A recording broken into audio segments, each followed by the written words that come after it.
तो है गाइस, आज मैं एक्सप्लेन करने जा रही हूँ फाइट फॉर द थ्रोन की लेटेस्ट एपिसोड को। अगर वीडियो पसंद आई तो वीडियो को लाइक कर देना एंड चैनल पर न्यू है तो चैनल को सब्सक्राइब कर देना। तो इस एपिसोड की स्टार्टिंग में उस हेवेली चिकन ने चारों तरफ से तोड़ना पड़ना शुरू कर दिया था। वो जो चीज भी था वो अभी बहुत ज्यादा परेशान होती है, आखिर यहाँ पर चल के आ रहा है। ऐसा यहाँ पर कौन आ गया जो चारों तरफ तबाही मचा रही है। इसके बाद वहाँ पर एक सिपाही आती है और चीफ को बताने लगती है कि हमने जिस चिकन को पकड़ कर रखा था वो आजाद हो चुकी है और वही ही चारों तरफ तबाही मचा रही है। जल्दी चलिए वरना वो सब कुछ तबाह कर देगा। तभी यहाँ पर प्रिंसेस चीफ से कहती है कि क्या हुआ, सब कुछ ठीक है ना, क्या हम लोग कुछ आपकी मदद करेंगे क्या। तभी चीफ कहती है कि नहीं नहीं, आपको परेशान होने की कोई जरूरत नहीं है, बस एक छोटी सी गड़बड़ हुई है, मैं उसे हैंडल करके आ जाऊंगा। इतना कहने के बाद वो अपने सिपाही के साथ वहाँ से चली जाती है। प्रिंसेस और बाकी लोग काफी ज्यादा खुश होते हैं, चलो हमारी प्लान कामयाब हो रही है। तभी यहाँ पर इतने सारे लोग होते हैं वो उस हेवेली चिकन को पकड़ने की कोशिश कर रहे होते हैं, लेकिन वहाँ पर कोई भी फायदा नहीं होता, वो किसी की पकड़ में भी आ ही नहीं रहा था। तो यहाँ देखते हैं कि वहाँ पर चीफ भी पहुंच जाती है जो अपनी पावर का इस्तेमाल करते हुए उस चिकन को पकड़ने की कोशिश कर रहा था। लेकिन हम देखते हैं कि वो चिकन उसको उड़ाकर वहीं से दूर फेंक देती है। इतना इजी नहीं था उस चिकन को पकड़ना। वहाँ पर चारों तरफ तबाही मच रही होती है, सारे सिपाही अपनी जान बचाकर वहाँ से भागने लगते हैं। तभी हम दाव फेंक को देखते हैं जो छत के ऊपर बैठकर ये सारे नजारा देख रही होती है। तभी यहाँ पर जनरल आती है और कहती है कि इस चीफ को बहुत ही ज्यादा रिग्रेट होगा, काश मैंने जिस टाइम इस चिकन को पकड़ा था उस टाइम ही मार दिया होता इसे। इसके बाद जनरल दाव फेंक को कहती है कि मैंने ना प्रिंसेस को बता दिया है सारी तैयारी करने के लिए, और कहती है कि बस हमारा ये काम ही बच गया है कि हम जल्द से जल्द गेट को खोल दे। इसके बाद जनरल और दाव फेंक गेट की तरफ बढ़ने लगते हैं ताकि वो ये देख सके कि वहाँ पर कोई खतरा तो नहीं है। लेकिन जैसे ही वो लोग गेट के पास पहुंचते तो वो लोग देखते हैं कि सामने तो बहुत ही बड़ी पे एक फौज आ रही है। वो जो बंदा आती है दाव फेंक की जान लेने की कोशिश कर रहा था, वो बंदा अपनी पूरी की पूरी आर्मी लेकर के आ गई है। तभी जनरल दाव फेंक को कहती है कि समझ में तो नहीं आ रही है यहाँ से कैसे बाहर निकले, लेकिन इनका जो लीडर है वो कोई और है और इसका नाम तियान लोंग है, मैंने इसके बारे में सुनकर रखा था। ये बंदा बहुत ही ज्यादा खतरनाक है, हो सकता है ये उसी बंदे का दोस्त है जो हमारी जान लेना चाहती है। ऐसा कहा जाता है कि ये तियान लोंग बहुत ही ज्यादा पावरफुल है और इसका मुकाबला करना हमारे लिए इजी नहीं होगा। तो भूल जाओ कि हम लोग मेन गेट से देख करके बाहर निकल सके, हमें कोई दूसरा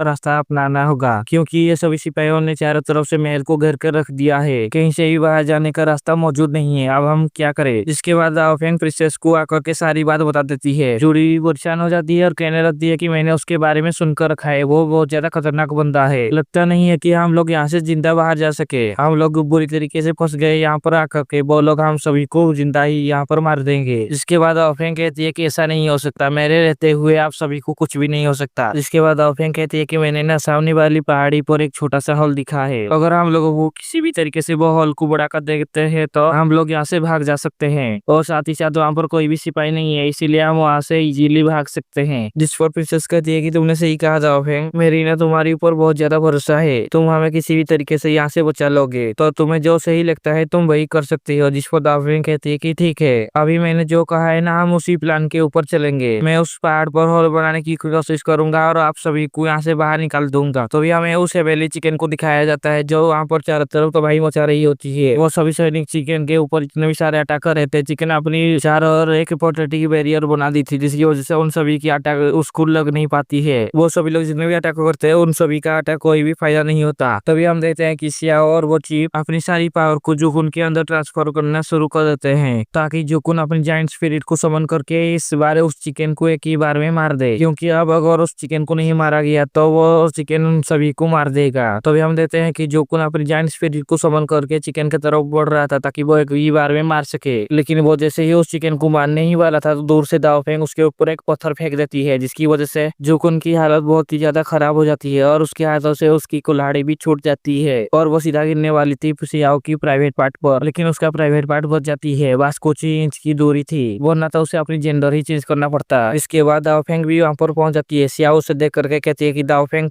तू यहाँ पर क्या कर रहा है। इस पर दाव फेंक कहती है कि 2 बार मार खाने की वजह से तुझे अकल नहीं आई, लगता है तू फिर से यहाँ पर मार खाने के लिए चला आया है। जिसके बाद चीफ वहाँ पर कहती है कि अगर तूने प्रिंसेस के साथ नहीं आया होता तो तुझे यहाँ के अंदर घुसने ही नहीं देता मैं, लेकिन अब लगता है कि तुझे यहाँ के अंदर आने की वजह से मैंने एक बहुत बड़ी गलती कर दी, सारा का सारा मेरा प्लान तूने बर्बाद कर दिया। जिस पर दाव फेंक कहती है कि बस बहुत हुआ, किसका प्लान कामयाब हुआ और किसका प्लान फेल हुआ ये तो बाद में ही पता चलेगा, लेकिन अब मैं थक चुका हूँ तुम लोगों के साथ यहाँ पर खेल करके, इसीलिए मैं यहाँ से चलती हूँ। जिसके बाद दाव फेंक जुकुन की कुल्हाड़ी उठाकर वहाँ से चली जाती है, जिस पर चीफ कह रही होती है कि यहाँ से कोई भी जिंदा बाहर नहीं जा सकता। वो अपनी पावर का इस्तेमाल करते हुए दाव फेंक के ऊपर अटैक करने की कोशिश कर रहा था, लेकिन उसकी अटैक करने से पहले चिकन फिर से उसके ऊपर एक अटैक कर देती है और वो दूर जाकर के वहां पर गिर जाती है। अब वहां पर सभी बंदे दाओफेंग के पीछे पड़ गए थे ताकि वहां पर किसी भी करके दाओफेंग को मार सके। लेकिन तभी हम देखते हैं कि दाओफेंग एक बहुत बड़ी पेड़ को वहां पर काट देती है और उस पेड़ को लेकर के वहां से भागने लगती है ताकि इस पेड़ की मदद से वो छोटा सा हल को बहुत बड़ा हल में कन्वर्ट कर सके। वो पेड़ का टुकड़ा असल में एक बहुत बड़ी झंडा था जिसको दाओफेंग उठाने में भी बहुत ही ज्यादा परेशानी हो रही होती है। तभी हम अगले सीन में प्रिंसेस के सर्वेंट को देखते हैं। वहां पर जितने भी सारे सिपाही आ रहे थे उन सभी को वो सर्वेंट मार देते थे क्योंकि चीफ की साथियों को पता चल गया था कि ये लोग यहाँ से भागने की कोशिश कर रहे हैं। तो वो सभी लोग उनको रखने के लिए जा रही होती है, लेकिन प्रिंसेस की सर्वेंट उन सभी को मार देती है। तो हम देखते हैं कि जैसे ही चीफ दाओफेंग के ऊपर अटैक करने ही वाली होती है तभी दाओफेंग अपनी बॉडी को बहुत ही बड़ा कर देती है। उसने वहां पर अपनी जायंट स्पिरिट को समन कर लिया था जिसकी वजह से वो काफी ज्यादा बड़ा हो गया था। बड़ा होने के बाद वो उस झंडे को उठाकर उस दूर में उस पहाड़ के होल के ऊपर मार देती है जिसकी वजह से वो होल बहुत ही बड़ा होल हो जाती है। अब यहाँ से बड़ी आसानी से यहाँ से बाहर निकला जा सकता था। तभी दाओफेंग उन सभी को अपने हाथ में पकड़कर उस होल के अंदर चली जाती है। चीफ और सियाओ उन सभी को पकड़ने की कोशिश कर रहे थे। तभी दाओफेंग उस झंडे की लकड़ी के ऊपर अपना जोरदार पैर मार देती है जिसकी वजह से वो वहां से ऊपर चली जाती है और जब चीफ उस जगह पर पहुंचती है तो उसके मुंह के ऊपर वो झंडा लग जाती है जिसकी वजह से वो उड़कर दूर फेंका जा चुका था। जिसके बाद दाओफेंग और प्रिंसेस वो सभी लोग वहां से काफी दूर आ चुके थे। इनके लिए अब रास्ता खाली हो चुका था, इसीलिए वो लोग अब आराम से जा सकते हैं। सब लोग बोल रहे होते हैं कि आखिरकार हम लोग बच गए, वरना ये लोग तो हमको जान से ही मार देते। लेकिन ये खुशी उनकी ज्यादा टाइम तक नहीं पहुंच पाती है क्योंकि वहाँ पर बहुत सारे सिपाही आ चुके थे। तो यहाँ पर दाओफेंग प्रिंसेस को कहती है कि आप यहाँ से जाओ, मैं इन सभी लोगों को संभालती हूँ। इसके बाद दाओफेंग एक बहुत बड़ी पत्थर को उठा लेती है और उस पत्थर को सीधा उन सिपाही की तरफ फेंक देती है जिस वजह से तियांगलोन भी उड़कर फेंका जा चुका था। उसकी भी हालत वहाँ पर खराब हो जाती है। जिसके बाद दाओफेंग प्रिंसेस को लेकर के वहाँ से फिर से भागने लगती है। आगे बढ़ने के बाद वो फिर से अपने आप को छोटा कर लेती है और प्रिंसेस की घोड़ा गाड़ी के ऊपर बैठ जाती है। लेकिन तियांगलोन, सियाओ, जुकुन वगैरह उन सभी को बहुत ज्यादा गुस्सा आ रही होती है। आखिरकार ये लोग हमारी हाथ से कैसे बचकर जा सके, हम लोग इन सभी को ऐसे ही यहाँ से जाने नहीं दे सकते। तो वो लोग अपनी बाकी बचे हुए सिपाहियों को बोल देते हैं कि दाओफेंग किस दिशा में भाग रही है उनके बारे में उन सभी को बता देती है ताकि बाकी सभी सिपाही वहाँ पर आने के बाद दाओफेंग को भी पकड़ ले। और तभी हम देखते हैं कि दाओफेंग का जो दुश्मन होती है उसे पता चल गया था कि दाओफेंग किस दिशा में जा रही है, इसीलिए वो अपनी सारी सैनिक को उस दिशा में जाने के लिए कह देती है। जो सारे लोग घोड़ा गाड़ी का पीछा करते हुए दाओफेंग के पीछे ही लग चुके थे। दाओफेंग जितनी तेजी में घोड़ा गाड़ी को भगा रही होती है उतनी तेजी में ही बाकी के सैनिक भी उन सभी का पीछा करने लगते हैं। लेकिन दाओफेंग को पता होती है कि वो लोग उनकी पीछा नहीं कर पाएंगे, इसीलिए वो वहाँ पर आराम से लेटा हुआ था। तभी दाओफेंग को पीछे से चिल्लाने की आवाज आती है जो और कोई चिल्ला नहीं होती है, वही हवेली चिकन चिल्ला रही होती है। तो दाओफेंग ये देखकर घोड़ा गाड़ी चलाने वाली लड़की को वहाँ पर रुक जाने के लिए कहती है और जैसे ही वो घोड़ा गाड़ी वहाँ पर रुक गई थी वो हवेली चिकन दाओफेंग के पास आ जाती है और वो अपना साइज को भी बहुत छोटा कर लिया होता है। ये देखकर दाओफेंग बहुत ही ज्यादा खुश हो जाती है क्योंकि अब दाओफेंग के पास एक पेट आ चुका था। जब भी दाओफेंग को जरूरत होगी वो उस हवेली चिकन को बड़ा करके उसका इस्तेमाल कर सकती है। और इसी के साथ ये एपिसोड भी यहीं पर खत्म होती है।